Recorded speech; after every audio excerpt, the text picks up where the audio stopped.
Terimalah pujian penyembahan umat-Mu seperti persembahan di tengah hari. Biar hati kami berkenan di hadapan-Mu. Kami datang seperti Maria, kami tanggalkan semua pengetahuan. Kami mau mengenal-Mu sekali lagi. Mengenal-Mu dengan cara yang fresh, segar, dan baru. Tuhan, Kau terlalu baik bagi kami. Oleh karena itu kami tak henti mengucap syukur. Ajari kami untuk mengasihi-Mu dan mengenal-Mu masing-masing kami secara pribadi. Engkau tidak akan luputkan satu pun di antara kami. Setiap orang yang masuk ke sini, pulang tak sama lagi. Sampaikan sabda-Mu ya Tuhan Yesus, urapi hamba-Mu yang akan menyampaikannya. Demi nama Yesus, haleluya, amin. Berikan tepuk tangan untuk Tuhan, jangan duduk dulu. Praise the Lord, senang berjumpa dengan jemaat, kita bisa beribadah dalam hadirat Allah. Saya perkenalkan dulu hamba Tuhan yang pertama kali akan khotbah di tempat ini.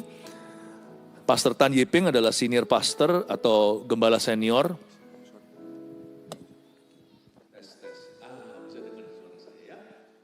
Saya perkenalkan dulu hamba Tuhan yang akan menyampaikan firman Tuhan. Beliau pertama kali di rooftop ini. Rev Tan Yiping adalah senior pastor atau gembala sidang dari Christ Gospel Fellowship. Yaitu sebuah gereja yang berdiri sejak Januari 2020. Beliau telah melayani sebagai gembala dan memberitakan firman Tuhan lebih dari 30 tahun. Sekarang beliau telah menyelesaikan program Master of Divinity di Singapore Bible College dan saat ini sedang menjalani program doktoral. Pastor Tan menikah, usia pernikahannya sama dengan usia pernikahan kami dan memiliki 4 orang anak, kayak saya kalah 1. Mari kita undang Pastor Tan untuk maju ke depan. Welcome home, Pastor. Silakan duduk, jemaat.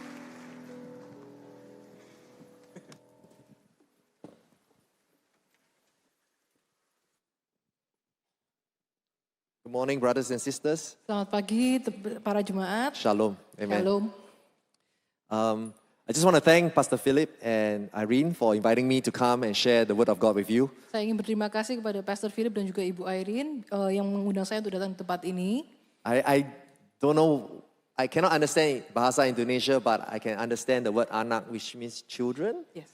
And so I think he said something about children. Jadi saya tidak mengerti bahasa Indonesia, tapi saya tadi mendengar kata anak, saya rasa anak itu mungkin artinya ya anak. Ya. Jadi saya mengerti.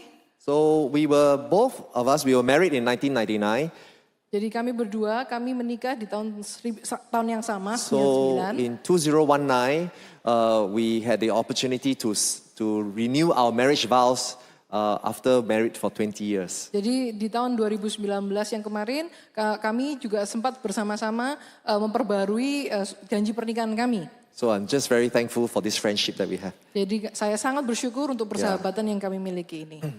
So church, I want to share with you this morning on a topic on grace. And in fact, this whole day I will be having a theme on grace. Jadi Bapak Ibu, hari ini saya akan berkhotbah dengan tema kasih karunia. Jadi setiap sermon yang akan saya bawakan semuanya bertema kasih karunia. So today I will be sharing about radical grace. Hari ini untuk sermon kali ini saya akan berkhotbah mengenai kasih karunia yang radikal. If I can just share with you a little bit about my background, I was born again when I was 16 years old, and I stayed in one church, City Harvest Church in Singapore, and served for 30 years. And before I left, I was the deputy senior pastor of the church. Jadi sedikit latar belakang mengenai diri saya lahir kembali pada tahun 89 dan menetap di satu gereja yang sama di City Harvest Church Singapura. Jadi saya di sana saya menjabat jabatan terakhir adalah sebagai wakil dari senior pastor dan melayani selama 30 tahun.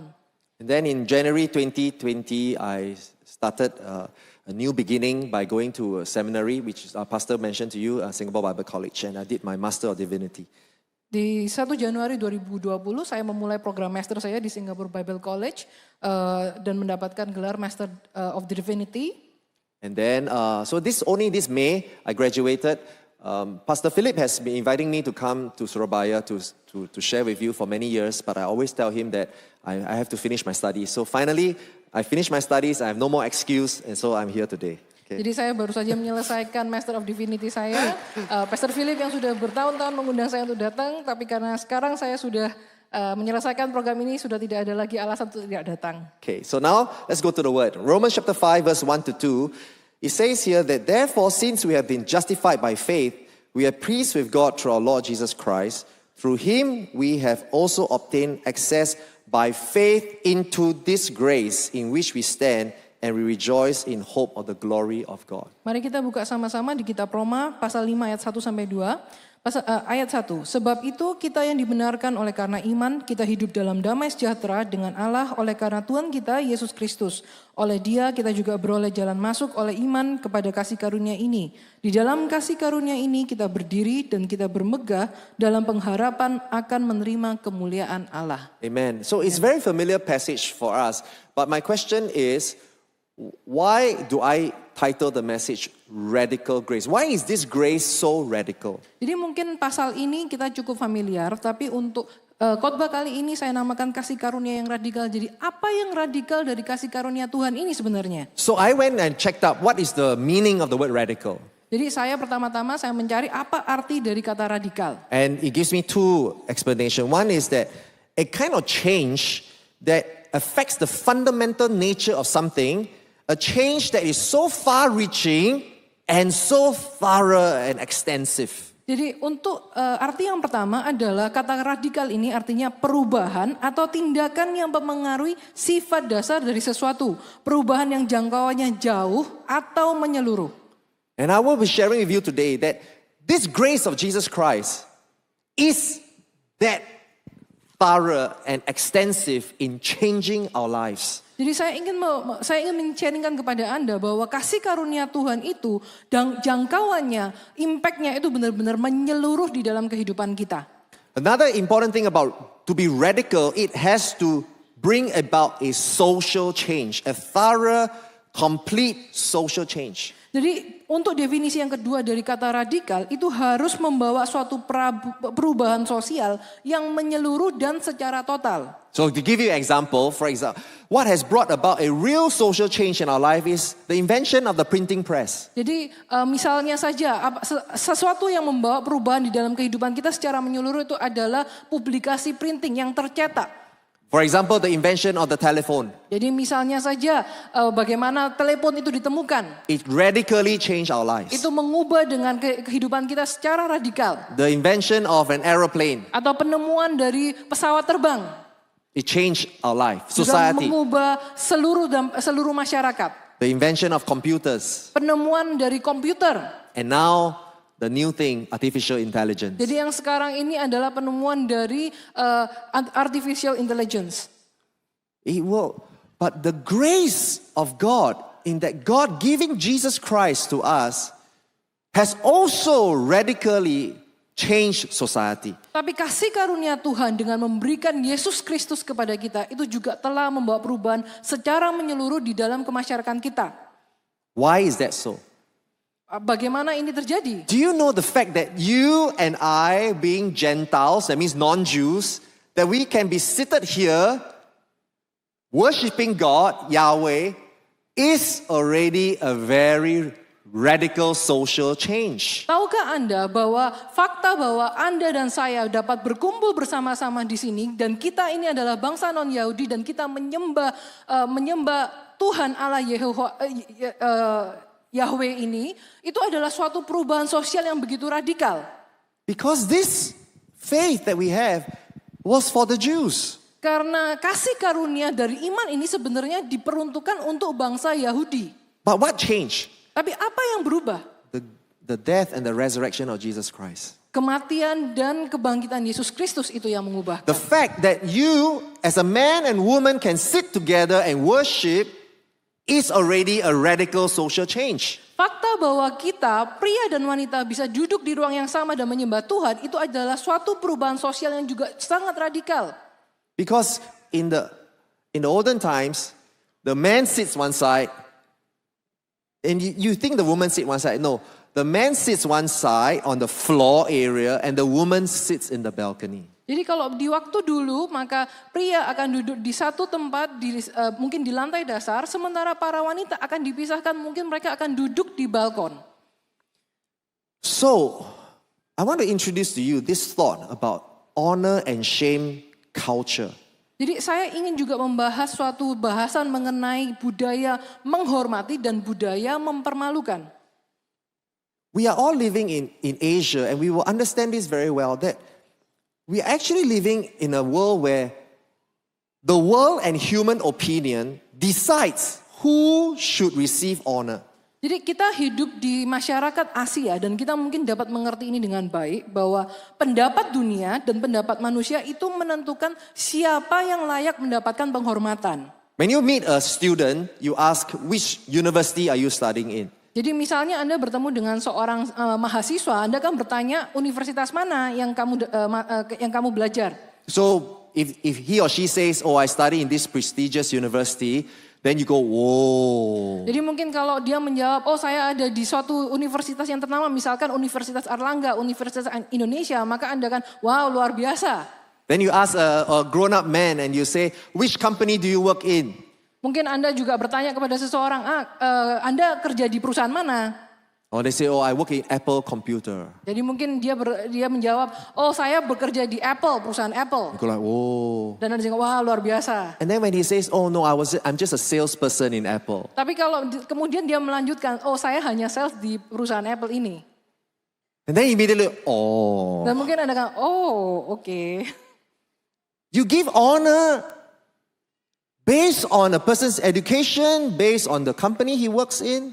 Jadi Anda memberikan penghormatan berdasarkan universitas mana yang yang seorang mahasiswa masuki atau mungkin perusahaan di mana seseorang bekerja. But Christianity redefines the nature of honor by locating it in a God who gives the honor. Tetapi kekristenan itu memberikan definisi baru kepada sifat penghormatan dengan menempatannya kepada Tuhan sebagai pemberi kehormatan tersebut. And so anyone who puts his faith in Jesus Christ obtains honor from God without the need to earn it.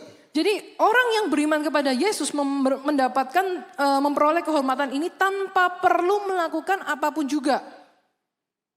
Amen? Amin. Isn't that amazing? Jadi bukankah ini sungguh luar biasa?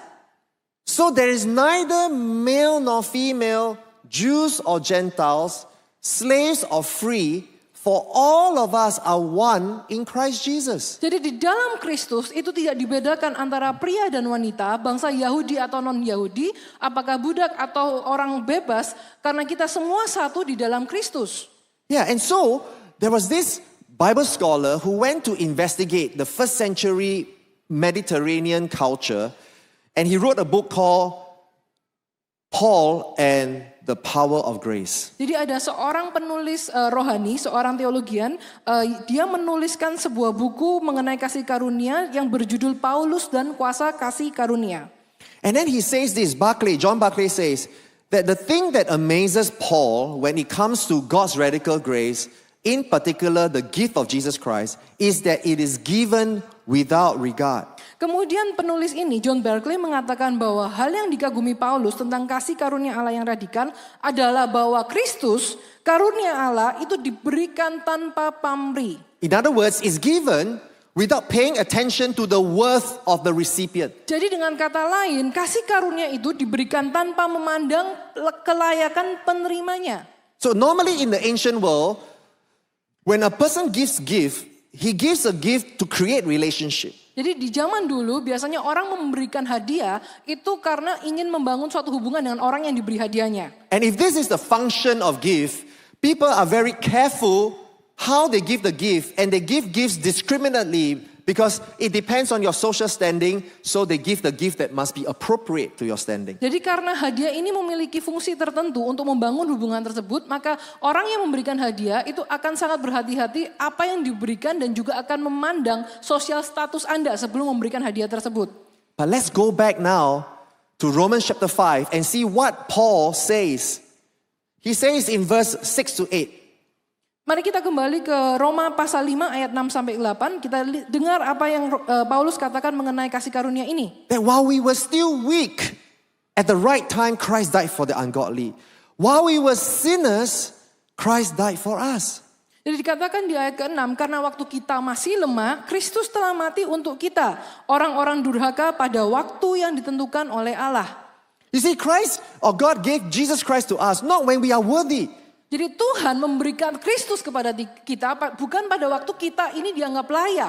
Verse 9 and 10 says, you were saved from God's wrath, for while you were enemies, you were reconciled to God. Dikatakan di Roma ke pasal 5 ayat 9 sampai 10, karena kita telah dibenarkan oleh darahnya, diselamatkan dari murka Allah, padahal kita waktu itu masih seteru Allah. And because of that, the way God gives this grace, it changed society.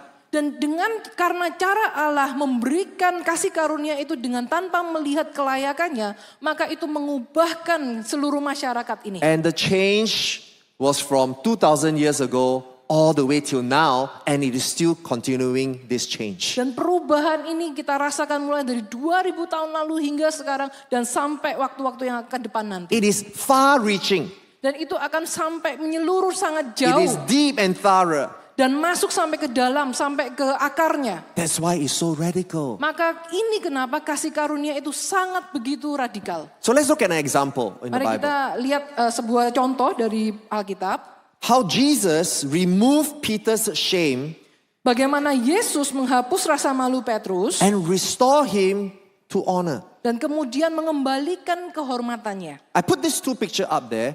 It is to show you, this is after Peter has denied Jesus 3 times. Saya menaruh foto ini di atas itu. Ini adalah kejadian setelah Petrus menyangkal Yesus 3 kali. They were fishing and Jesus says, they toiled all night, they caught nothing. So Jesus says, cast the net to the right side. Jadi mereka itu sudah berusaha untuk menangkap ikan sepanjang malam, tidak ada hasilnya. Kemudian Yesus berkata, tebarkan jalamu di sebelah kanan perahumu. And so they did that, and then they got a big catch. Kemudian mereka lakukan itu dan mereka mendapatkan tangkapan yang begitu So besar. then John turns to Peter and says, it is the Lord. Kemudian Yohanes berkata kepada Petrus, itu Tuhan. Peter immediately put on the outer coat, jumped into the water and swam to Jesus. Jadi Petrus cepat-cepat membuka jubahnya kemudian berenang ke arah Yesus.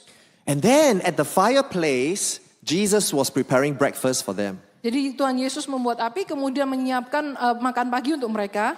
Now, very interesting that John writes that there's a fireplace because Itu sangat menarik bahwa Yohanes itu menyebutkan kata Yesus membuat api. when Jesus was captured, Karena pada waktu Yesus ditangkap, it was at a fireplace that Peter denied Jesus 3 times. Petrus itu menyangkal Yesus pada di tempat perapian yang sama juga.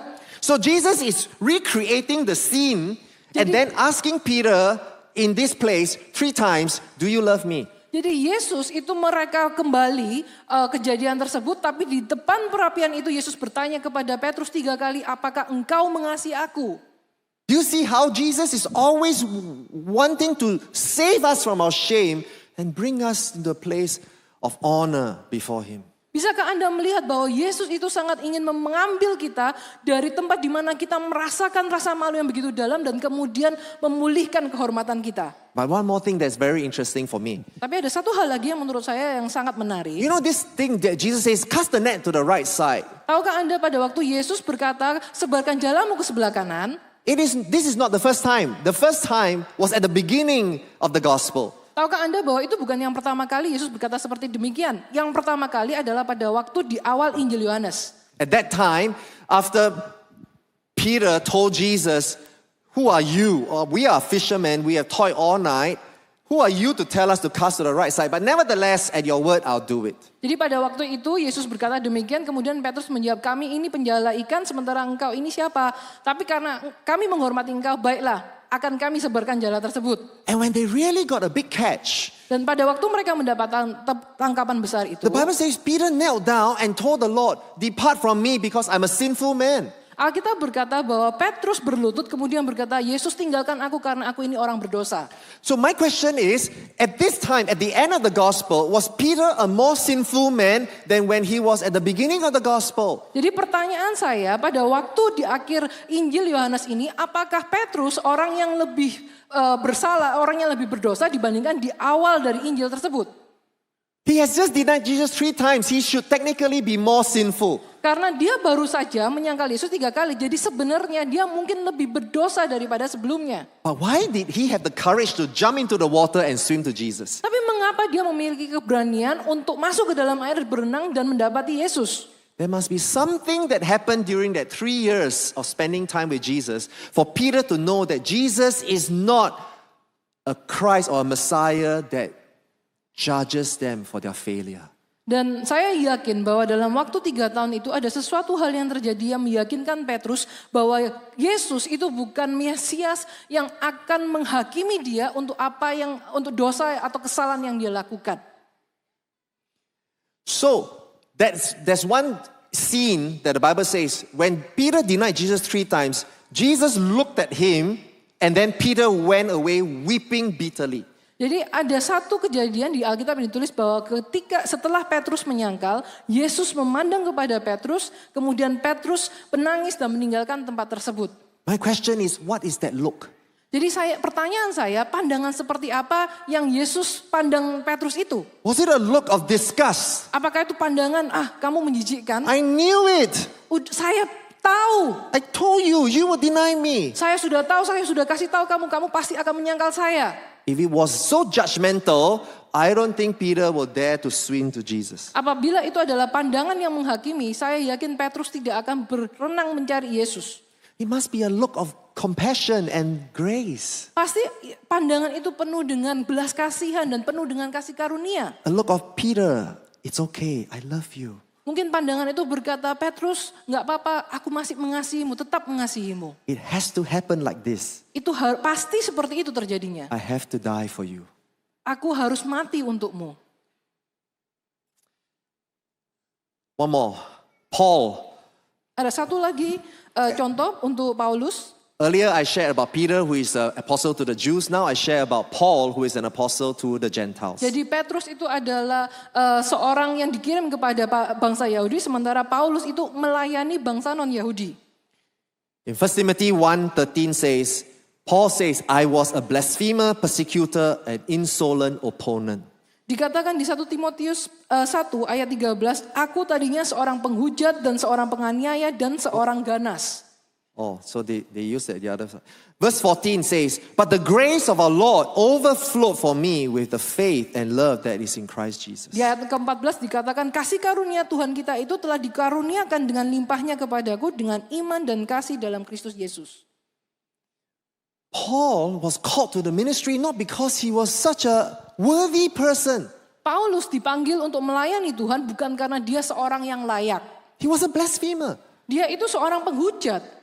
A persecutor of the church. Seorang yang menganiaya gereja. But God called him because of grace. God's grace is overflowing. Tetapi Tuhan memanggil dia karena kasih karunia Tuhan. Dan kasih karunia itu berlimpah-limpah atas hidup Paulus. So I want to share with you that such radical grace of God is what we need to break the norm and the attitude in a honor and shame culture. Jadi yang saya ingin bagikan hari ini adalah bahwa kasih karunia Allah yang radikal yang seperti ini, itu yang dibutuhkan oleh dunia untuk mendobrak norma dan sikap yang ada dalam budaya menghormati dan mempermalukan ini.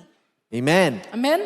So now I want to share my testimony. Jadi saya sekarang ingin membagikan kesaksian saya. So I was in City Harvest for 30 years. Saya ada di gereja City Harvest selama 30 tahun. But the last 10 years was the darkest period of my life. Tapi 10 tahun terakhir dari masa itu adalah masa yang paling gelap dalam hidup saya. Because in 2010, our church went through an investigation and I was involved in the investigation. Eventually, I had to serve 2 years of prison sentence. Jadi selama masa investigasi itu saya terlibat di dalamnya dan pada akhirnya saya harus menjalani masa hukuman selama 2 tahun di penjara. So it was only in 2019 that I was released from prison. Jadi saya dilepaskan dari penjara lepas masa hukuman itu pada tahun 2019. So there was one time I went to church to preach and the pastor says, maybe you don't tell the members that you have been to jail. Ada satu kali saya diundang untuk berkhotbah di sebuah gereja, kemudian pastornya berkata kepada saya, mungkin Anda tidak perlu katakan bahwa Anda baru saja keluar dari penjara. Just say that you have gone through a trial, a very difficult time in your life. Katakan saja bahwa Anda sedang mengalami, Anda setelah melalui masa yang sangat susah dalam kehidupan At the end of Anda. the service, I went down and a member came to me and said, Pastor Tan, can I have your phone number? Dan pada waktu setelah saya selesai dan saya turun, kemudian ada seorang jemaat yang bertanya apakah saya boleh mendapatkan nomor handphone Anda. I said, sure. So as he took out his phone, I saw that he was Googling my name, and when he Googles it, he says, Tan Yipeng has just been released from jail. Dan dia mengeluarkan handphonenya, saya ngeliat bahwa orang ini barusan saja menggoogle nama saya, kemudian headline dari artikel yang dia baca itu adalah Tan Yipeng baru saja keluar dari penjara. So what I'm trying to tell you is, it cannot be erased. It is in Google. Jadi yang ingin saya katakan kepada Anda bahwa hal ini tidak bisa dihapus. It's in social media. Ada di Google, ada di sosial media. So Pastor Philip and Ibu Irene came to Singapore in 2019. Jadi Pastor Philip dan Ibu Irene datang ke Singapura pada tahun 2019. And at that time, I just came out from prison, and I wasn't thinking of starting a church. Jadi waktu itu saya baru saja keluar dari penjara dan tidak berpikir untuk memulai sebuah gereja. Because I felt that this criminal record cannot be removed. Karena saya merasa bahwa catatan rekod kriminal saya ini tidak bisa dihapus. And my wife was very, very hurt and traumatized by this whole saga, this whole issue. Jadi istri saya juga masih sangat merasakan rasa sakit dan juga trauma dengan hal yang baru saja terjadi ini. And Pastor Philip, and he met me for breakfast, he said, I want to share with you something, Pastor Tan. I had a dream about you. Jadi pada waktu kami bertemu untuk breakfast itu, Pastor Philip berkata bahwa saya ingin sharingkan sesuatu kepada Anda karena saya mendapatkan mimpi tentang Anda. He said, in the dream, the sun has risen, so I've come to see you and say, now it's time to go because the sun is up. Jadi di mimpi saya melihat bahwa matahari itu telah terbit dan saya berkata dalam mimpi Anda itu bahwa saya berkata, ayo pergi sekarang sudah waktunya karena matahari sudah naik. Yeah, Pastor Moro was also there in the breakfast, so he can testify. Pastor Moro juga ada di breakfast itu, jadi Pastor Moro juga bisa memberikan kesaksiannya. Then, so he said, in the dream, your reply is, my wife is still sleeping, I cannot go. Jadi di dalam mimpi ini Anda berkata kepada saya bahwa saya tidak bisa pergi karena istri saya masih tidur. Yeah, but Pastor Philip doesn't know the struggles that me and my wife were having. Pada saat itu Pastor Philip tidak tahu apa yang sedang saya dan istri saya gumulkan. So when he said that, he said, this dream is a bit funny. Does it make sense to you? Jadi pada waktu itu Pastor Philip berkata, mimpi ini mungkin kedengaran sedikit lucu, tapi apakah masuk akal bagi Anda? Look at my wife looked at me. Jadi waktu itu saya dan istri saya saling And pandang. we said, yes, it makes a lot of sense. Dan saya berkata, ya sangat masuk akal.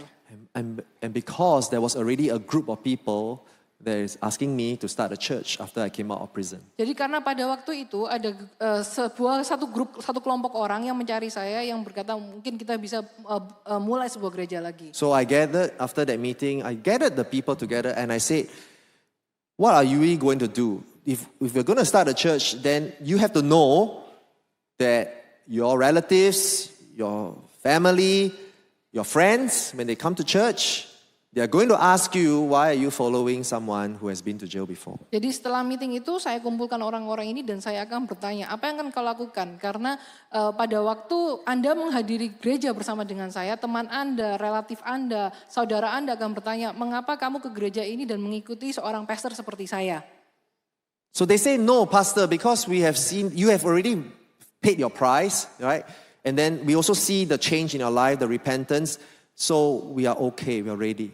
Jadi pada waktu itu mereka berkata, Pastor enggak seperti itu. Karena kami tahu bahwa Anda sudah membayar harga yang harus Anda bayar. Dan kami juga melihat perubahan dalam hidup Anda. Kami siap untuk mengikut Anda. And then I say to them, Dan saya berkata kepada I say, mereka, okay, based on your word, let me tell you this. That from today onwards, let's welcome people in our church. Maybe they have been divorced, they've gone through bankruptcy, or maybe they are ex-offenders. And if they come to our church, then let us also accept them. Jadi saya berkata kepada mereka, oke, kalau Anda berkata seperti itu, mulai dari sekarang maka gereja kita akan membuka pintunya untuk orang-orang yang pernah mengalami kebangkrutan, mengalami perceraian, orang-orang yang mungkin juga barusan keluar dari penjara, maka kita akan buka pintu untuk mereka menghadiri gereja kita ini. Because if you can show me this grace, then you must also show the same grace to all these that God will bring to our church. Karena apabila Anda bisa menunjukkan kasih karunia ini kepada saya, maka Anda harus bisa menunjukkan kasih karunia yang sama kepada orang-orang yang akan Tuhan bawa ke gereja kita ini. And so from there, we started, and I just show you some pictures, Jadi dari saat itu kita memulai gereja ini. We started with a small group of 12 people for Jadi Bible kita study. memulai dari grup Bible study berisi 12 orang. And then slowly it grew to about 50 people. Kemudian kami pelan-pelan bertumbuh menjadi 50 orang. And we were meeting at a halfway house. A halfway house is the place where people, after they come out of prison, they stay in this place for a program, maybe 6 to 9 months before they go back to society. Jadi kami berkumpul di halfway house, itu seperti pusat rehabilitasi di mana orang yang barusan keluar dari penjara, mereka akan stay di sana untuk selama 6 sampai 9 bulan, kemudian akan baru kembali ke dalam masyarakat. Then COVID came. Kemudian COVID mulai.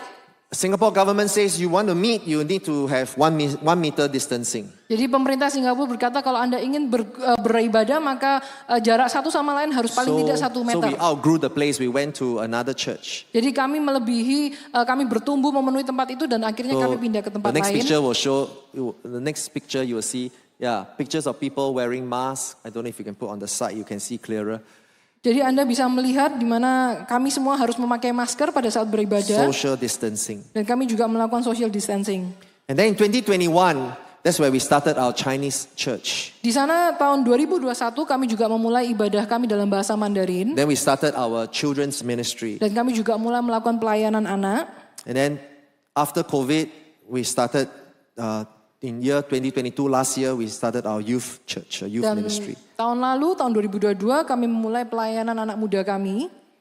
And then only last year, because I was also busy studying at the same time, only last year I started cell groups. And I personally am leading 8 cell groups. Jadi karena saya waktu itu lebih sangat-sangat sibuk dengan studi saya, hanya mulai dari tahun lalu saja kami baru mulai dengan cell group dan saya secara pribadi memimpin 8 cell group. So God started to bring in people who are going through.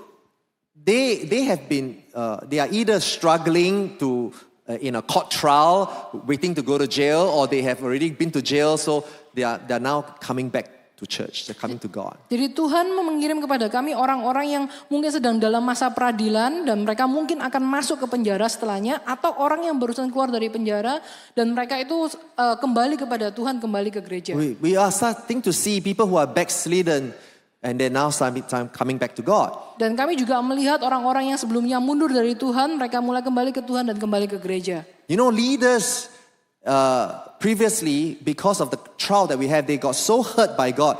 They were leaders, when they left church, they went to even seek feng shui.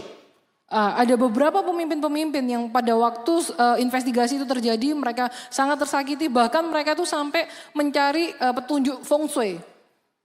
They were so disappointed with God. Karena mereka sangat kecewa terhadap Tuhan. They're so hurt and so angry, so bitter. Mereka sangat marah, mereka sangat pahit.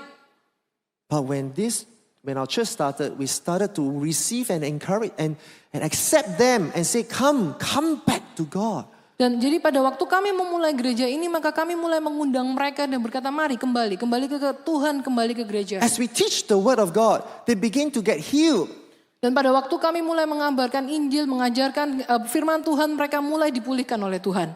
That very sister that I shared with you who went to see feng shui, she is now enrolled in seminary, Bible school, in order to be trained for ministry. Jadi ibu yang tadi saya infokan bahwa dia ini sampai mencari feng shui, saat ini dia sudah kembali ke gereja dan masuk ke dalam seminari, sekolah teologi untuk dipersiapkan untuk pelayanan. Let's give the Lord a big hand for that. Mari Hallelujah. kita berikan kemuliaan Amen. bagi Tuhan. Amin. So you see that now we have, last year we did a family day, so this next picture we have is the church that we have right now. Tahun lalu kami juga melakukan hari keluarga, jadi ini gereja kami yang sekarang. I want to share with you that there is always hope in Jesus Christ, in the Lord. Jadi saya ingin katakan kepada Anda bahwa selalu ada pengharapan di dalam Kristus. I want to share in just closing as we close this message. I want to share with you from the letter of James. Saya ingin mengakhiri khotbah saya hari ini dengan kitab Yakobus. You know, the book of James is sharing about how to love God and to also remember to love your neighbor as yourself. Jadi di kitab Yakobus dikatakan bagaimana caranya kita mengasihi Allah dan juga mengasihi sesama seperti kita mengasihi diri sendiri. James warns the church against showing favoritism and teaches them what true love is. Jadi Yakobus memperingatkan gereja saat itu untuk tidak menunjukkan sikap pilih kasih. Ia juga mengajarkan kepada mereka tentang kasih yang sejati. We tend to show favoritism to the wealthy, to the Kita- powerful people, but we despise and we neglect those who do not have much. Jadi kadang-kadang kita itu menunjukkan sikap pilih kasih kepada orang yang lebih berada, kepada orang yang lebih berkuasa, tapi kepada orang yang mungkin tidak punya apa-apa, kita tidak terlalu memandang mereka. But James chapter 2 verse 1 says, "My brothers, show no partiality." Tapi di Yakobus 2 ayat ke-1 dikatakan, janganlah engkau memandang muka. He said, a man wearing a gold ring and fine clothing, he comes into your assembly, you treat him well. But when a poor man comes with shabby clothing, you ignore him. Dan dikatakan di ayat kedua, jika ada seorang masuk ke dalam kumpulanmu dengan memakai cincin emas dan pakaian indah, dan datang juga seorang miskin ke situ dengan memakai pakaian buruk, kamu menghormati orang yang berpakaian indah, tetapi engkau kepada orang yang miskin berkata, duduklah di sana atau di lantai. Let's jump to the next verse. We look at verse 4. It says, have you not then made distinctions among yourselves and you have become judges with evil thoughts? Dikatakan di ayat keempat, bukankah kamu telah membuat pembedaan di dalam hatimu dan bertindak sebagai hakim dengan pikiran yang jahat? And then the last two verses, verse 8 and 9, it says this, especially verse 9. If you show partiality, you are committing sin and you are convicted by the law as transgressors. Dikatakan di ayat ke-9, jikalau kamu memandang muka, kamu berbuat dosa dan oleh hukum itu menjadi nyata bahwa kamu melakukan pelanggaran. How do you see people? Bagaimana Anda melihat orang lain? If I had not gone through my trial, Apabila saya tidak pernah mengalami masa pergumulan saya, I wouldn't be able to see people who have made mistake in their life with the same grace that I can see now. maka saya mungkin tidak akan dapat melihat orang yang mengalami hal yang sama dengan saya, dengan kasih karunia yang saya dapat berikan kepada mereka saat ini. I was the deputy senior pastor of a very big church in Singapore. Saya adalah waktu itu adalah wakil senior pastor di sebuah gereja besar di Singapura. God had to bring me down. Dan Tuhan harus membawa saya turun With no church. dengan tidak ada gereja untuk dilayani. Start all over again with a Bible study group. Dan memulai dari nol dengan Bible Study Group. And then from there, he shows me his resurrection life, his resurrection power. Dan dari sana dia menunjukkan kepada saya kuasa kebangkitannya. I'm so thankful to the Lord. Saya sangat bersyukur kepada Tuhan. I'm thankful to the Lord for giving me a chance to serve again. Saya bersyukur karena Tuhan memberikan kepada saya kesempatan untuk melayani dia lagi. But I'm also thankful to the Lord for every single member that comes to our church. Tapi saya juga sangat bersyukur untuk setiap orang, setiap anggota jemaat yang datang ke gereja kami. I'm thankful to the Lord that Pastor Philip will invite me to come and share with you. Saya juga bersyukur bahwa Pastor Philip mengundang saya untuk bisa sharing dengan Anda. Every little thing that I have now, I give thanks to God. Setiap hal kecil yang Tuhan berikan kepada saya sungguh bersyukur. Because they are all newness of life. They came from resurrection. Karena mereka hal-hal itu adalah hal-hal yang baru yang datang dari kebangkitan dari hidup saya.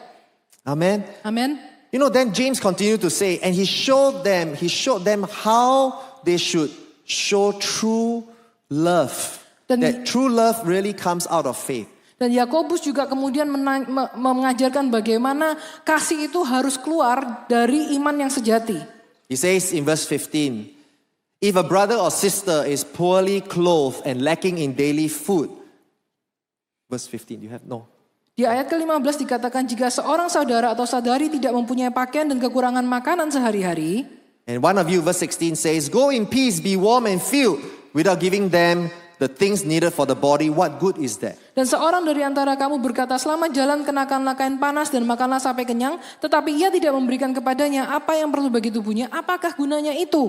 Verse 17, he says, so faith by itself, if it does not have works, is dead.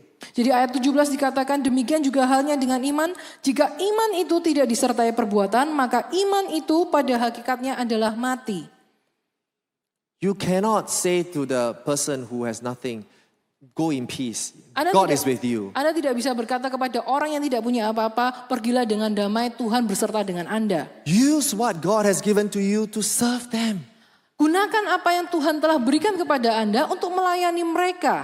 Share your blessing with the lost. Berbagilah berkat Anda dengan orang-orang yang terhilang. Because you have been shown God's grace, so now show the same grace to others. Karena Tuhan telah menunjukkan kasih karunia kepada Anda. Tunjukkan kasih karunia yang sama itu kepada orang lain.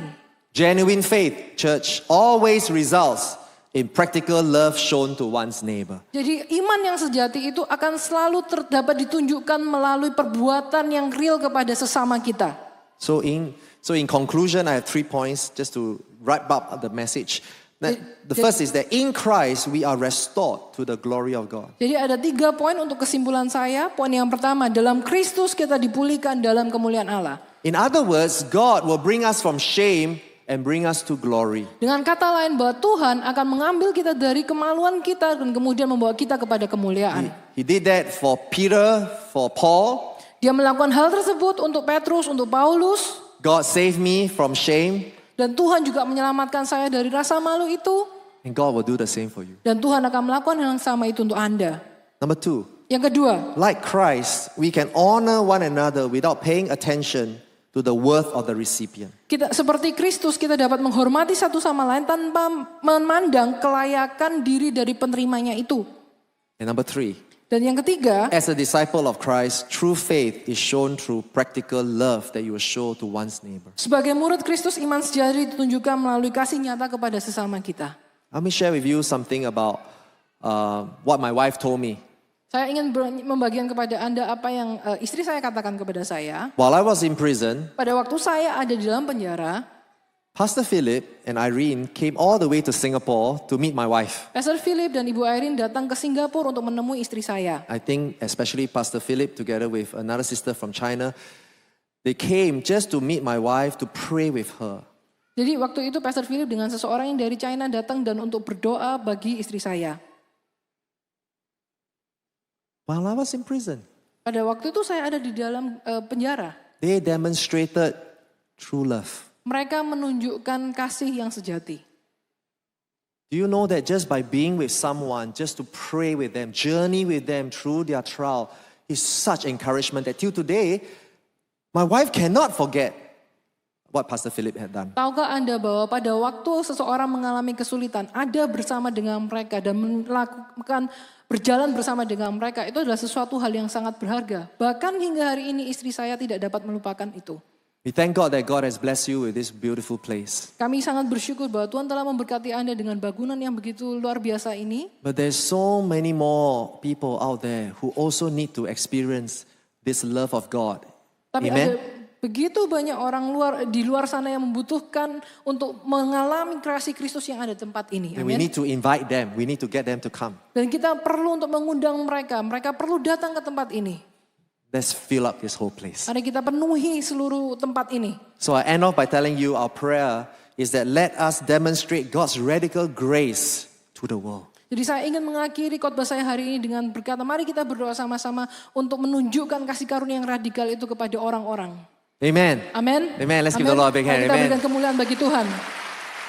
Let's practically love everyone that God will bring our paths across. Mari kita berikan, tunjukkan kasih karunia yang nyata kepada orang-orang yang akan kita temui.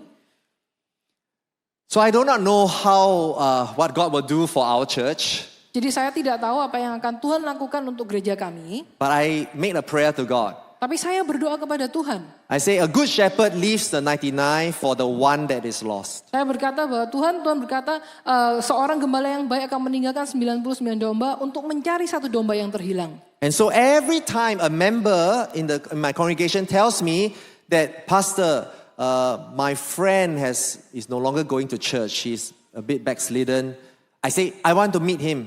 Jadi setiap kali ada mungkin jemaat yang berkata, Pastor teman saya ini ada yang sudah lama mundur dari Tuhan tidak mau ke gereja lagi, maka saya akan langsung berkata, saya ingin ketemu dengan orang ini. Or someone because of the case, the trial in City Harvest Church, they get so disappointed and angry with God. I say, let me meet him. Dan mungkin ada juga orang yang begitu terluka, begitu kepahitan karena kasus yang terjadi di City Harvest Church, maka saya akan berkata, saya ingin ketemu dengan orang ini. I want them to have a community where they can worship God. Karena saya ingin mereka dapat mendapati komunitas di mana mereka dapat menyembah Tuhan bersama-sama. And what about your connect groups? Bagaimana dengan connect group Anda? Do you know anyone who has left Tahukah Anda orang-orang yang mungkin telah meninggalkannya and no longer going to church? dan sudah tidak lagi ke gereja? That you can show that kindness to them. Yang Anda bisa tunjukkan kebaikan yang seperti itu. Tell them, come Dan kasih tahu mereka, ayo datang. back to the Lord. Ayo kembali kepada Tuhan. Amen. Let's pray. Amin. Mari kita berdoa. Father, our prayer today is that we will demonstrate your radical grace to the world. Tuhan Yesus, doa kami saat ini adalah supaya kami dapat menunjukkan kasih karunia yang radikal itu kepada dunia. Your grace is given without regard to the worth of that recipient. Karena kasih karuniamu itu ditunjukkan tanpa melihat kelayakan dari orang yang menerimanya, Tuhan. And I thank you, O God, that you have given all of us this grace that we can now stand here in this place to worship you. Dan kami juga bersyukur karena kasih karunia di mana kami dapat berdiri tempat ini untuk menyembah dan memuji Engkau. May you make us all like Jesus Christ, that will love our friends, our neighbor, as we love ourselves. Jadikan kami Tuhan, mampukan kami Tuhan untuk mengasihi orang lain sama seperti Engkau mengasihi kami Tuhan. In Jesus' name we pray. Di dalam nama Tuhan Yesus kami berdoa. And everyone say, Mari semuanya katakan, Amen, amen, Amen. amen, amen.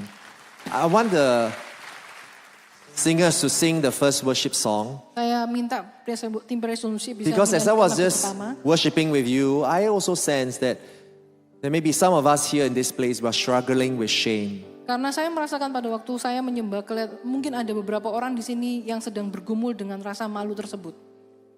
We're embarrassed. We're embarrassed because there's some things that had happened in our life. Mungkin Anda malu dengan apa yang pernah terjadi atau yang sedang terjadi dalam kehidupan Anda. But I know that Jesus will love to restore you Tapi into saya honor, tahu- into honor. Saya tahu bahwa Tuhan sangat ingin memulihkan Anda dan memberikan dan memulihkan kembali kehormatan Anda.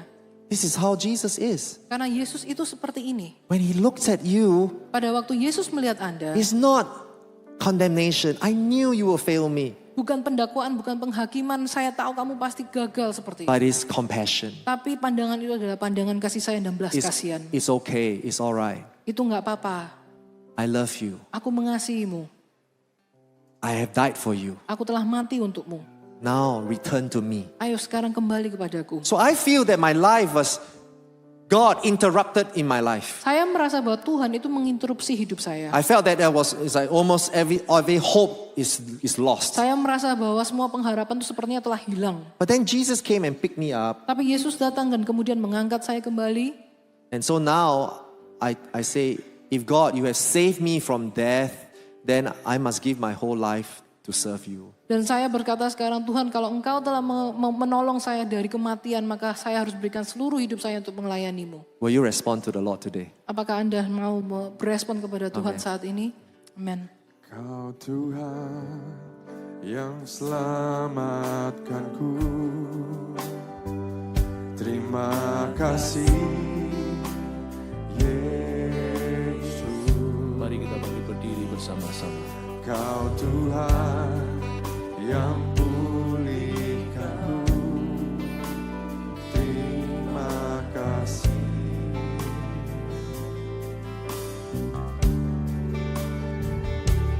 Kau Tuhan yang sembuhkanku.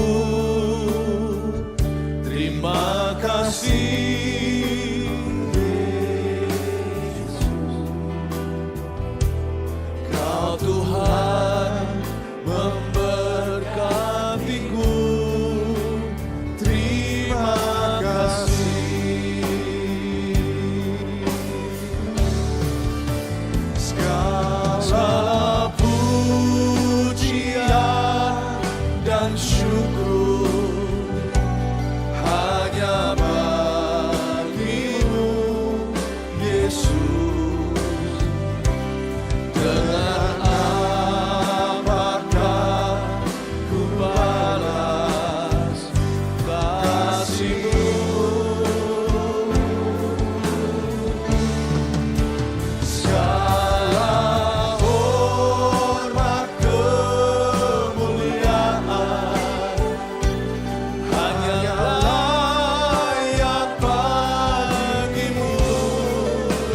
Ku sembah Yesus seumur hidup.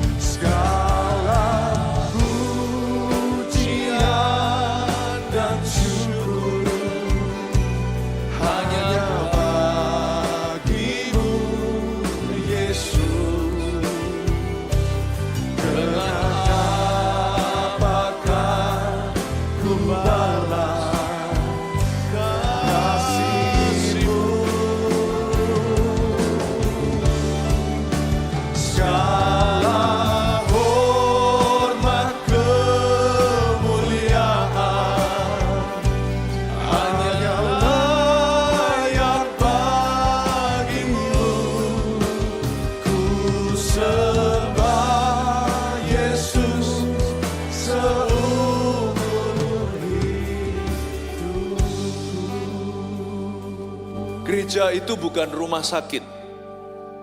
Gereja itu rumah sembuh. Orang pesakitan, orang pendosa seperti kita tidak bisa bersembunyi di balik tembok gereja dalam dosa-dosanya. Gereja yang benar pasti akan mengkonfrontasi, bukan hanya menerima. Tapi gereja yang benar tidak hanya mengkonfrontasi, tetapi akan menerima untuk mengubahnya.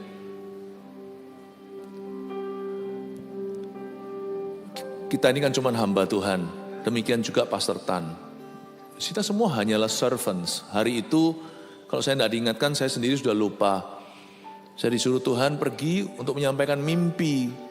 Tapi dari mimpi itu saya tahu bahwa Tuhan itu tidak pernah memungkiri panggilan kita sekalipun kita gagal. Tidak semerta-merta gampang-gampang memulihkan orang dalam pelayanan, enggak juga. Tapi kalau Tuhan yang berbicara pasti ada sesuatu yang misterius. Saya mungkin perlu highlight sesuatu bahwa mimpi the rising of the sun, munculnya matahari satu sisi, tapi istrinya tidur. Ternyata saat itu tidak ada orang di dunia tahu bahwa istri daripada Pastor Tan yang belum siap untuk memulai gereja. Tuhan utus untuk menegur mereka, waktumu sudah tiba. Saya sendiri belajar sesuatu kalau Tuhan itu yang membela panggilan kita. Tuhan itu tidak kepingin main pecat, itu enggak. Tuhan ingin pulihkan. That day I know that God's calling upon His servant remains. Kalau Tuhan bisa pakai Pastor Tan kembali, Tuhan bisa pakai siapapun di antara kita. Saya itu penjaga mimbar ini. I carefully pray siapa yang akan membawa message. Dan saya percaya Tuhan punya sebuah message yang penting untuk gereja kita melalui Pastor Tan hari ini. The grace of God is radical. Kasih karunia Tuhan itu radikal. Disiplin gereja juga ada, tapi jangan lupa kasih karunia-Nya pula. Gereja itu tempat sembuh, rumah sembuh. Orang berdosa datang ke sini bukan hanya diterima tapi berubah. Homoseksual misalnya, lesbian, gay. Mereka nggak bisa stay gay di gereja kita. Mereka pasti berubah. Mereka pasti jadi lurus karena hadirat Allah. Tapi gereja kita harus siap untuk melayani mereka. Orang bangkrut, seorang koruptor, di gereja kita pasti akan diubahkan. Tapi gereja kita harus bisa menerima masa lalu orang ketika orang itu bertobat dan terima Tuhan. Hari ini Pastor Tan mengingatkan kita sesuatu yang sangat berharga bahwa kasih karunia Allah itu ada buat orang-orang yang mau berbalik arah. Dan pesan Tuhan lewat mimbar pada siang hari ini, bahwa Tuhan adalah pemberi kesempatan kedua. He's the defender of your calling. Dialah pembela panggilanmu. Dialah pembela hidupmu. Seringkali kita kira Tuhan pasti akan mengempaskan kita. Justru Tuhan yang mempertahankan kita. How good is God? Dan saya percaya ada orang-orang di sini yang membutuhkan kasih karunia itu siang hari ini, baik yang di sini maupun yang online. Kalau Anda membutuhkan kasih karunia ini, this is where shame will be erased. Disinilah rasa malu kita akan dihapuskan. Maju aja, gak usah malu di depan manusia. Peduli amat, maju tangkap kasih karunia Allah. Kalau Anda hari ini bergumul dengan sesuatu belum berhasil, Anda pernah gagal, Anda perlu bangkit. Talita kum, bangkit kembali, maju ke sini sekarang di dalam nama Yesus Kristus. Terimalah kasih karunia. Haleluya. Segala pujian dan syukur hanya bagimu Yesus. Dengan apakah ku balas kasih-Mu? Jangan malu, siapapun juga yang pernah gagal, yang masih merasa gagal, maju ke depan, dipulihkan.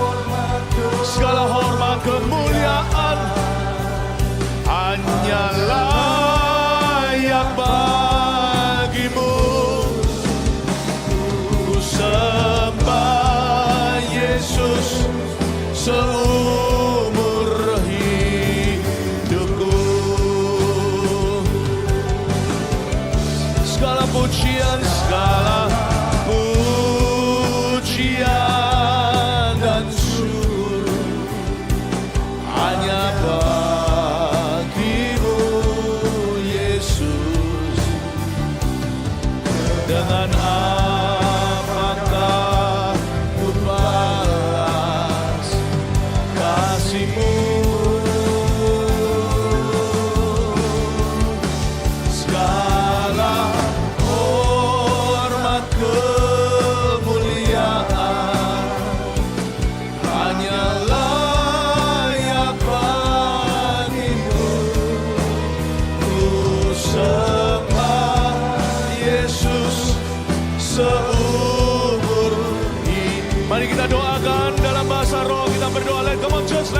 the Spirit. Oh Rama Mama ya Sandara Lama ya Sandara Lama ya Se. Ya Lama ya So Rama ya Sandara Lama ya Se. Oh Rama ya Se. Lama ya Sandara Lama ya Lama ya So. Ya Lama ya Sandara Lama ya So. Ya Lama ya Sandara Lama ya Se. Ya Lama ya Sandara Lama. Ya Lama ya So. Ya Lama ya Sandara Lama ya Lama ya So. Haleluya. Ya Lama ya Sandara Lama ya Lama ya So.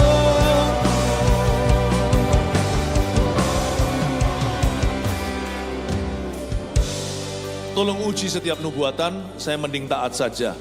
Saya barusan waktu berdoa, kita semua dalam bahasa lidah, saya melihat penyerahan anak bulan depan.